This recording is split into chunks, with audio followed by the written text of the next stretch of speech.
Hello everyone, JEE main PYQ question series की इस video में आपका स्वागत है। इसमें दिया हुआ है in the diagram given below, यह जो डायग्राम दिया हुआ है, there are three lenses formed.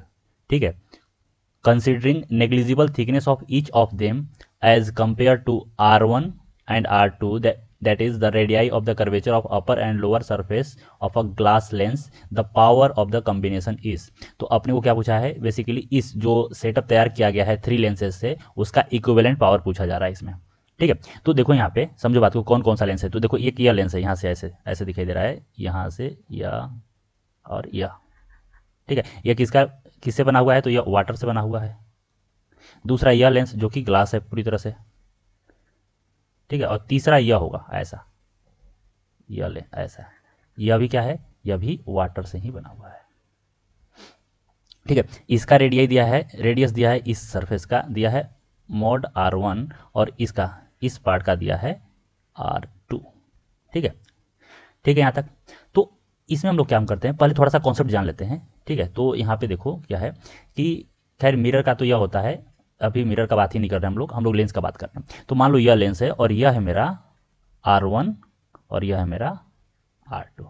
ठीक है, अगर मान लेते हैं कि लाइट इधर से आ रहा है, ठीक है, तो R1 R2 हम लोग प्लस लेते हैं और माइनस कैसे लेते हैं, वह होता है साइन कन्वेंशन। तो साइन कन्वेंशन हम लोग क्या कंसीडर करते हैं कि अगर यहाँ पे बात करें, इसके लिए बात करें, तो अगर जो भी चीज़ हम लोग मेजर करते हैं वो ऑप्टिकल सेंटर से मेजर करते हैं, और किसी एक सरफेस के लिए हम लोग बात करें तो उसके पोल यानी कि यहाँ से सेंटर से मेजर हम लोग कोई भी जो भी मेजरमेंट होता है वो हम लोग यहाँ से लेते हैं, यहाँ से, और इसके लिए इस सरफेस के लिए यहाँ से लेंगे।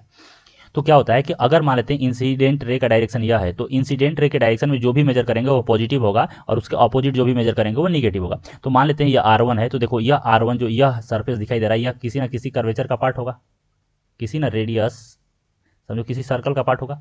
तो उसका रेडियस कहीं ना कहीं इधर होगा, क्योंकि सेंटर इधर होगा। समझो बात को कि अगर पूरे तरह से इसे कंप्लीट करता तो सेंटर इधर होता। तो हम लोग अगर सेंटर की तरफ मेजर करें तो देखो करंट के जो इंसिडेंट रे है उसके डायरेक्शन में जा रहे हैं। अगर इंसिडेंट के डायरेक्शन में जा रहे हैं, इसका मतलब जो R1 होगा वह क्या होगा, वो पॉजिटिव होगा। ठीक है, और यहाँ पे देखो R2 के लिए इधर से, तो इंसिडेंट रे का डायरेक्शन इधर है और R2 हम लोग मेजर करेंगे यहाँ से कहीं ना कहीं इधर होगा, क्योंकि इसका बाद देखो तो ऐसा कुछ होगा। तो R2 क्या होगा, निगेटिव, यानी यह हो गया निगेटिव और यह हो गया पॉजिटिव। ठीक है, और लेंस पे अगर फॉर्मूला से हम लोग जानते हो कि जो फोकल लेंथ ऑफ लेंस होता है वो उसको हम लोग निकालते हैं 1/a is equal to NL। यह क्या है, तो लेंस का refractive index RI of lens है। ठीक है, और यह है सराउंडिंग का, कि जिसमें यह लेंस रखा हुआ है।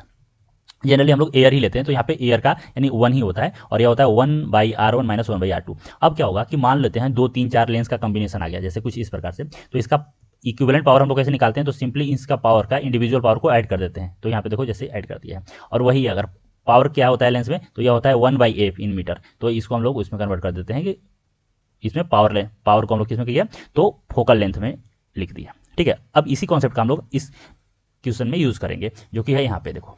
तो यहाँ पे समझो बात को कि इसको हम लोग अगर अलग अलग करें तो यह मेरा 1 हो गया, या 2 हो गया, और यह 3, 3 लेंस का कॉम्बिनेशन है और इसका पावर इक्विवेलेंट बताना है। तो देखो अगर मैं यहाँ पे बात करूँ कुछ इस तरह से होगा।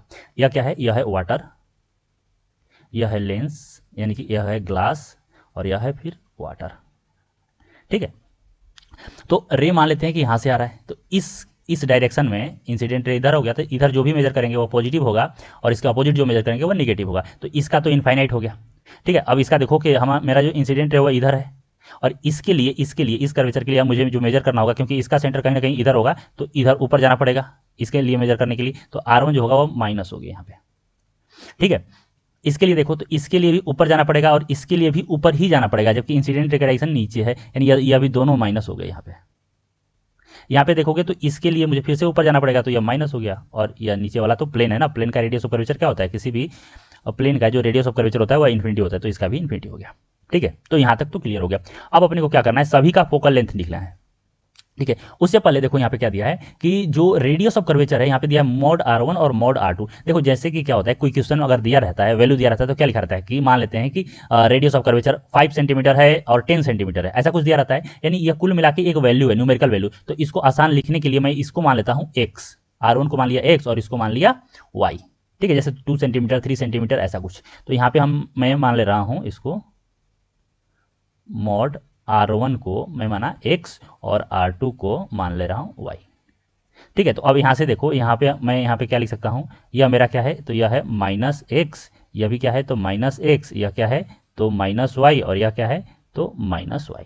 ठीक है, अब हम सभी का फोकल लेंथ लिखते हैं। ठीक है, फोकल लेंथ का फॉर्मूला क्या पढ़े, 1/f इज इक्वल टू यहाँ पे refractive index of lens by refractive index of surrounding -1 1/r1 -1/r2। ठीक है भाई, चलो भाई, तो अब इसको मैं बोल रहा हूँ फर्स्ट। ठीक है, इसे फर्स्ट सेकंड थर्ड नेम कर दे रहा हूँ। यहाँ पे यह हो गया मेरा फर्स्ट लेंस, यह हो गया सेकंड लेंस और यह हो गया मेरा थर्ड लेंस। ठीक है, तो सभी का एक एक करके मैं सभी का फोकल लेंथ लिख देता हूँ। तो फर्स्ट के लिए देखो 1/f1 इज इक्वल टू, तो ध्यान से देखो यहाँ पे लेंस का रिफ्रैक्टिव इंडेक्स क्या है, वाटर का है, वाटर का दिया हुआ है 4/3, तो यहाँ पे आ गया 4/3 -1, और यहाँ पे 1/r1, r1 क्या है, इन्फिनिटी है भाई, तो यह हो गया इन्फिनिटी, और यहाँ पे माइनस, और यहाँ पे r2 क्या है, तो -1, तो माइनस माइनस प्लस x, ये आ गया, यानी इसको सॉल्व करेंगे तो कितना आ गया 1/3x। ठीक है, वन, अब दूसरे का देख लेते हैं।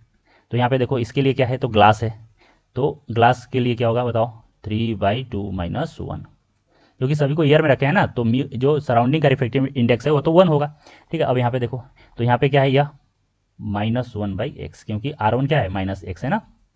ठीक है, और यहाँ पे तो यह हो गया माइनस माइनस प्लस 1/y, यानी कि यहाँ पे क्या आ गया, यह आ गया 1/2y -1/2x। और थर्ड का क्या होगा, तो यह होगा, ये फिर से वाटर आ गया, वाटर आ गया तो यहाँ से का वैल्यू कितना आ जाएगा, चलो 4/3 -1, और यहाँ पे यह हो गया तो -y, और यहाँ पे -1/∞, तो यह फिर से 0 हो गया। ठीक है, तो यह कितना आ गया, यहाँ पे आ गया -1/3y।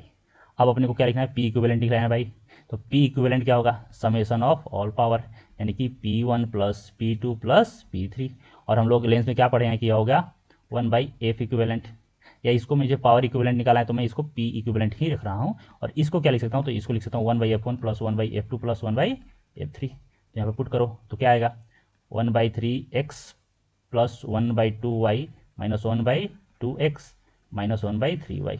तो यहाँ से देखो क्या आ गया, यह आ गया यहाँ से, और यहाँ से किया तो कितना आ गया, यह इधर 2 गया, इधर 3 गया, तो -1/6x आ गया।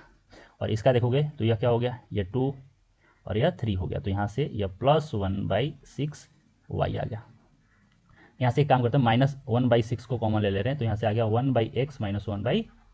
अब जो वैल्यू मैंने माना था यहाँ पे वो सभी वैल्यू पुट कर दे रहा हूँ। सो पावर इक्विवेलेंट कितना आ गया, यह आ गया -1/6, 1/x क्या था, तो mod r1 -1/mod r2। ठीक है, यह होगा, तो जो इसका आंसर होगा वो क्या होगा, तो यह होगा सेकेंड ऑप्शन। ठीक है, तो सिंपल सा था, इसमें लेंस मेकर फॉर्मूला यानी कि यह फॉर्मूला यूज़ करना था, वो लेंस मेकर फॉर्मूला या फॉर्मूला यूज़ करना था। ठीक है, तो अगर वीडियो आपको पसंद आया तो वीडियो को लाइक कीजिए, चैनल को सब्सक्राइब कीजिए, कुछ पूछना है तो कमेंट सेक्शन में मेंशन कीजिए, मैं रिप्लाई जरूर करूँगा। आज के लिए इतना ही, थैंक यू सो मच।